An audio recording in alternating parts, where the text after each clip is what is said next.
Hello and welcome to Moneylife News and Views. I'm Debashis Basu.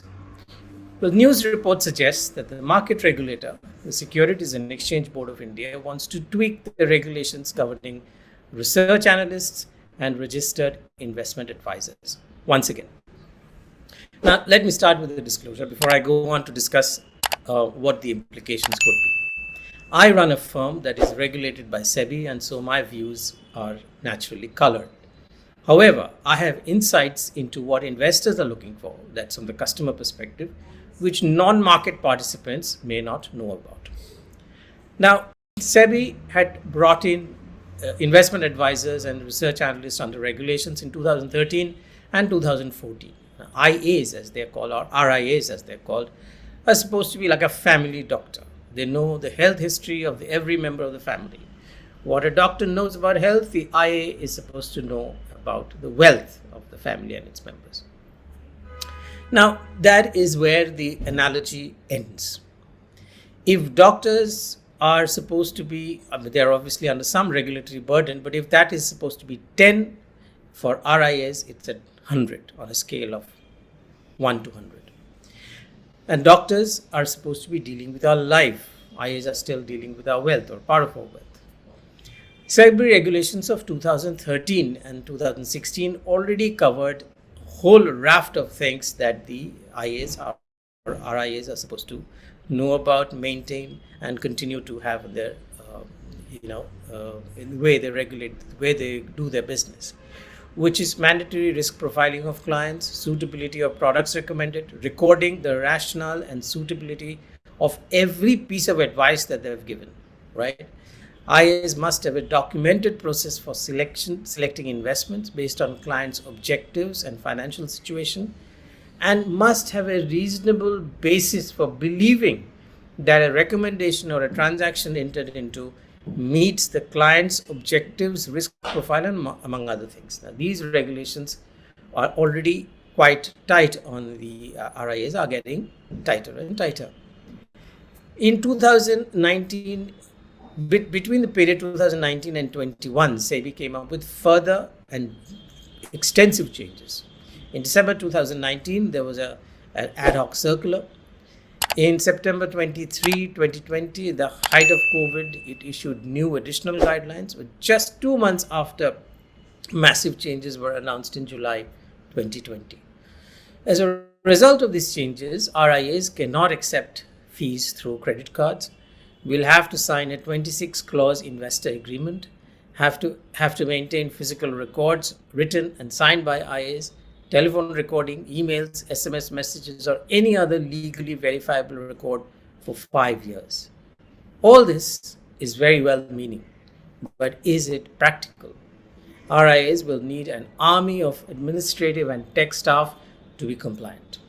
Now, if a doctor were supposed to sign a 25-page form for each patient even before he started looking at his condition, and maintain records of every conversation and the reason behind every prescription for 5 years, plus get it audited every year, he would barely be able to see a few patients in a whole day.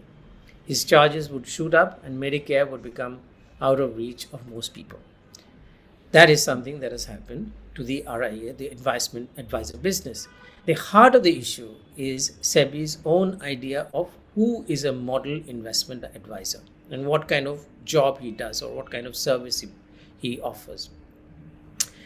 They have to go into every financial detail about clients, including goals, preferences, borrowings, current investments, savings, expenses, personal taxation, and so on, and then offer advice on all of these things holistically. Now, what SEBI has in mind is reinforced in the extensive case studies that the RIAs are supposed to read to pass a mandatory test run by the National Institute of Securities Market every 3 years. While SEBI may want investment advisors to extract extensive data and provide highly customized service, the clients themselves are often unwilling to share full details, and some want to use the services of multiple advisors, while others have justifiable trust issues about parting with such personal information. At the other end of the spectrum, financial entrepreneurs running fintech are salivating about transplanting the wild success of consumer technology like Amazon onto the financial world. They want to register millions of customers in a matter of months. Such rapid scale or can be achieved only through a combination of minimum click-throughs, no physical processes, and a whole customer experience being completed in a matter of minutes. This is impossible under the current SEBI regulations, even though both FinTech and SEBI both have the noble objective of ensuring that rational investment advice reaches millions of people. In the eyes of FinTech, SEBI's model of physical investment advisors, or rather financial planners offering customized services, belongs to the Stone Age. At the moment, FinTechs that offer service and that offer advice and cookie cutter profiling are all flouting SEBI's rules without consequences. The bigger question, and that's something that I always look at, is what do customers want? Does each customer want the Savile Row equivalent of financial advice, or some are okay with off-the-peg t-shirts?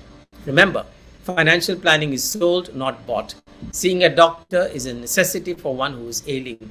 Sitting in front of a financial planner is not.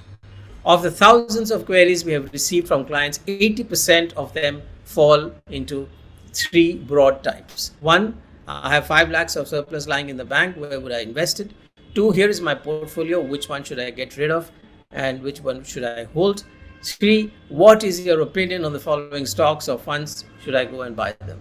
Under the current SEBI regulations, RIAs cannot answer these questions point blank, separately, discreetly. They cannot do this without going into the whole rigmarole of extensive financial planning. They would be violating SEBI rules otherwise.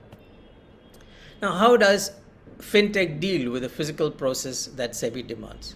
They can't. They have made up processes that violate SEBI rules. A decade after robo-advisory started in the West, SEBI mentions it merely in passing in the discussion paper of 2016, but regulations do not permit it. But it is being offered with impunity without facing any regulatory action. One kind of service that has come up to address customer needs, which are model portfolios, actually blurs the distinction between what research analysts are supposed to do.